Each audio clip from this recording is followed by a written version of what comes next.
Okay. And what would you say if you had to give a few pieces of practical advice of how we should be moving forward at this point in time? What would you say? I would say continue to remain vigilant, continue to self-isolate and social distance.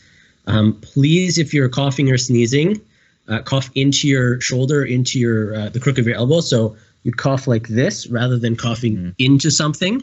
You don't want to be spreading those virus particles or those virus droplets as a general rule of thumb, but especially now with COVID-19.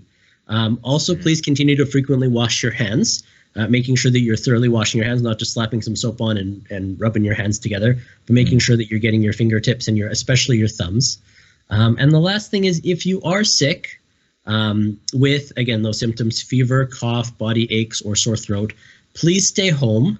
Please contact your local health authority and they will determine whether or not you're severe enough for testing, and if so, where that testing will take place. Please don't think that if you've got a little bit of a cough or a little bit of a tickle in your throat, it's okay to go to work, it's okay to interact with other people. I myself host a guys' night at my place every Friday night, and I've got about 8 or 10 guys that usually come over. I canceled that 3 weeks ago when we first heard about this, because I wasn't willing to take the risk, not for myself, for these other guys who I dearly love, but for their children and for their parents. I didn't want to be responsible for giving this to someone else who gave it then to their elderly parent, or who gave it to their child, and that person ended up potentially in the hospital. I was not willing to take that risk, and I was not willing to bear that responsibility.